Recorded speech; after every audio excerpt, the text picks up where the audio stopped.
قرآن پاک سے الحمدللہ شفا حاصل ہوتی ہے. تو مریضوں پر دم کر کے شفا حاصل کیا کریں، اپنے آپ پر بھی، اپنے مریضوں پر بھی دم کریں. ڈاکٹروں کی بھاری بھرگم فیسیں اور پھر آخر میں جا کر کے جی اب تو دعا کا وقت ہے، تو بھی پہلے سے دعا کرو نا. دعا بھی کرنی چاہیے، دم بھی کرنا چاہیے، ٹھیک ہے، علاج بھی کروائیں. اللہ پاک ہمیں قرآن سے محبت نصیب فرما دے.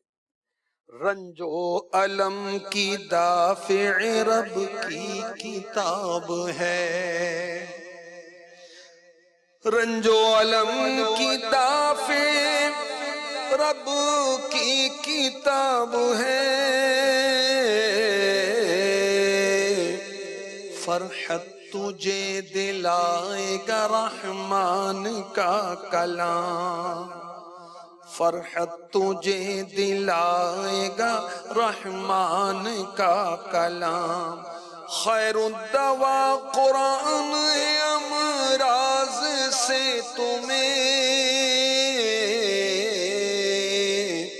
بے شک شفا دلائے گا رحمان کا کلام، بے شک شفا دلائے گا رحمان کا کلام. صلو علی الحبیب صلی اللہ تعالی علی محمد وعلی آلہ وصحبہ وبارک وسلم. قرآن کی غیبی خبریں. قرآن نے غیبی خبر دی 5 گستاخان رسول کے لیے کہ یہ فنا ہو جائیں گے، غرق ہو جائیں گے، اور جو کہا وہی ہوا. قرآن سنیں، پارہ 14 سورہ حجر کی آیت نمبر 95 95 اور 96 میں اِنَّا كَفَيْنَاكَ الْمُسْتَهْزِئِينَ الَّذِينَ يَجْعَلُونَ مَعَ اللَّهِ إِلَٰهًا آخَرَ فَسَوْفَ يَعْلَمُونَ. بے شک ان ہنسنے والوں پر ہم تمہیں کفایت کرتے ہیں جو اللہ کے ساتھ دوسرا معبود ٹھہراتے ہیں، تو اب جان جائیں گے. 5 قریش کے بڑے آدمی جو تھے وہ میرے نبی کا ٹھٹا کرتے تھے، مذاق کرتے تھے، استغفر اللہ، گستاخ رسول تھے. جب ان کی شرارتیں حد سے بڑھیں تو رب تبارک و تعالی نے یہ ارشاد فرما دیا کہ اب یہ ہلاک ہوں گے. تو ایک دن رات میں یہ 5 کے 5 جہنم میں پہنچ گئے. جی ہاں، جو کافر بنے گا جہنم میں جائے گا اور فار ایور جہنم میں سڑے گا. ایک تھا عاص بن وائل سہمی. اس گستاخ کی موت کیسے ہوئی؟ قرآن نے کہہ دیا کہ یہ مریں گے. تو کیسے مرا؟ یہ اپنے بیٹے کے ساتھ سیر کرنے نکلا تو ایک پہاڑ کے درمیان راستے میں کہیں چل رہا تھا، تو اس پاؤں زمین پر رکھا تو کہنے لگا مجھے کسی نے کاٹ لیا.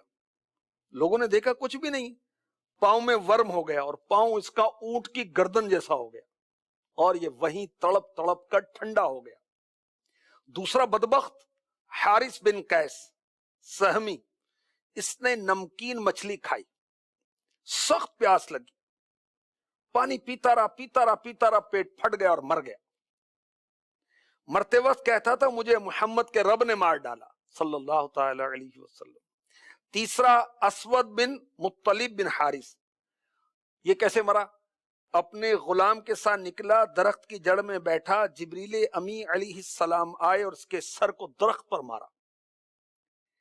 اور وہ غلام سے کہنے لگا کہ فریاد کرنے لگا مجھے بچاؤ. اس نے کہا مجھے تو کچھ نظر ہی نہیں آتا، آپ خود ہی سر مار رہے ہیں درخت پر. تو جبریل امی نے اس کو پکڑ کے اس درخت سے مار مار کے اس کو ختم کر دیا. چوتھا گستاخ بدبخت ولید بن مغیرہ تھا. یہ ایک تیر والے کی دکان سے گزرا تو اس کے دامن کے ساتھ ایک تیر کا جو سرا ہوتا ہے نا، پھل ہوتا ہے، وہ اٹک گیا. اس نے چادر کا دامن اپنے کندھے پہ ڈالا تو وہ اس کے گلے پر لگا اور اس کی رگ کٹ گئی، خون بند نہیں ہوتا تھا یہاں تک کہ یہ جہنم میں پہنچ گیا. 5واں تھا اسود بن عبد یغوث. یہ گھر سے نکلا تو اس کو گرم ہوا لگی، لو لگی، وہ ہیٹ اسٹروک ہو گیا اس کا چہرہ فٹے منہ ہو گیا، کالا ہو گیا، سیاہ ہو گیا. گھر آیا تو گھر والوں نے پہچاننے سے انکار کر دیا، اور آخر وہ کالا منہ لے کر، فٹے منہ لے کر موت کے گھاٹ اتر گیا. نہ اٹھ سکے گا قیامت تلک، خدا کی قسم، جس کو تو نے نظر سے گرا کر چھوڑ دیا. تو قرآن نے پہلی غیبی خبر دی کہ یہ ہلاک ہوں گے، تو یہ ہلاک ہوئے. کیا خبر دی؟ اِنَّا كَفَيْنَاكَ الْمُسْتَهْزِئِينَ الَّذِينَ يَجْعَلُونَ مَعَ اللَّهِ إِلَٰهًا آخَرَ فَسَوْفَ يَعْلَمُونَ.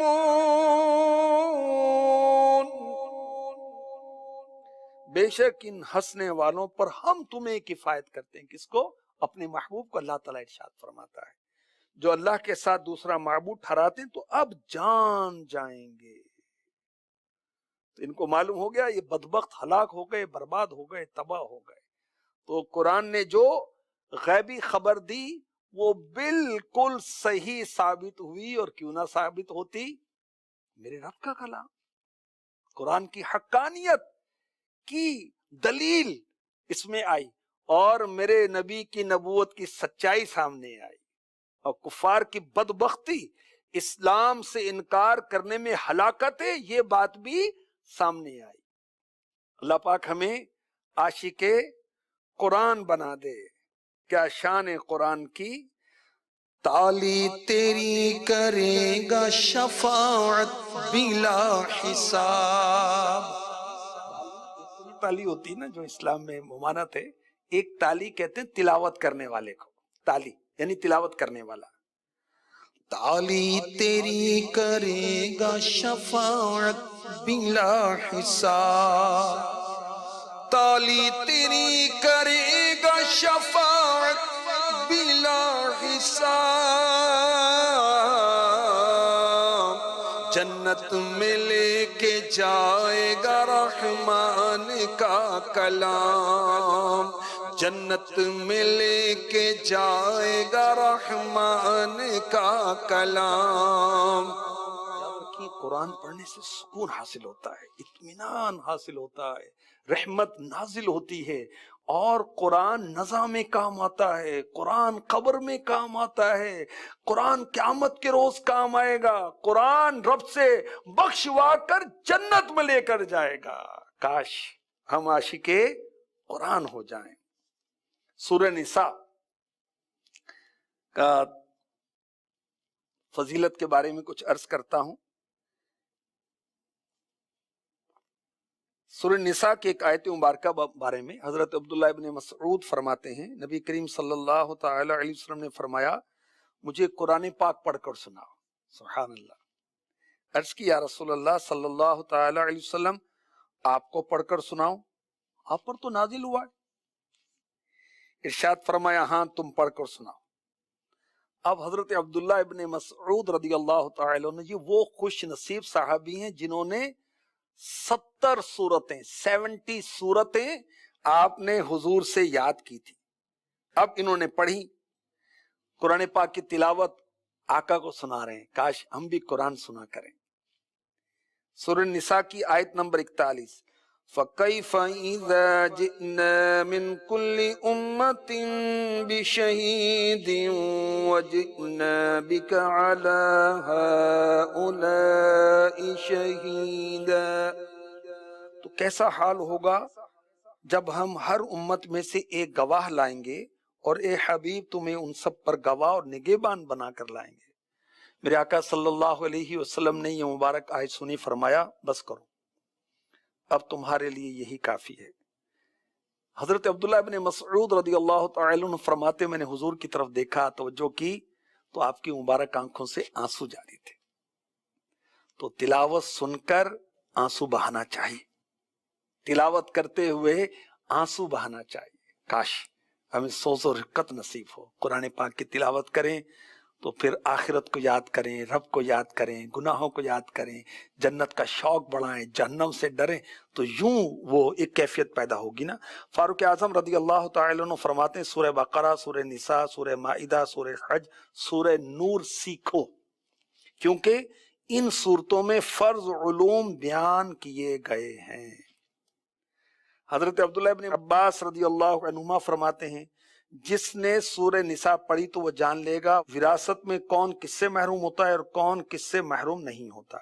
فاروق اعظم رضی اللہ تعالی عنہ فرماتے ہیں جس نے سورہ بقرہ، سورہ نساء، سورہ آل عمران اور سورہ نساء پڑھی وہ اللہ پاک کی بارگاہ میں حکمت والے لوگوں میں سے لکھا جائے گا۔ سورہ نساء کی فضیلت میں نے آپ کو عرض کی، اللہ تعالی ہمیں پڑھنے کی توفیق دے۔ سورہ نساء کے مضامین کیا ہیں یہ آپ اس میں پڑھیں۔ صراط الجنان بڑی زبردست تفسیر ہے، یہ اس کی جلد نمبر ہے 2، اس سے پڑھیں۔ ہر صورت کے ٹاپک اس کے اندر لکھے ہوئے ہیں۔ اللہ تعالی ہمیں قرآن کی محبت نصیب فرمائے، آمین بجاہ النبی الامین صلی اللہ تعالی علیہ وسلم۔ خوف خدا بڑھائے گا رحمان کا کلام، جنت میں لے کے جائے گا رحمان کا کلام۔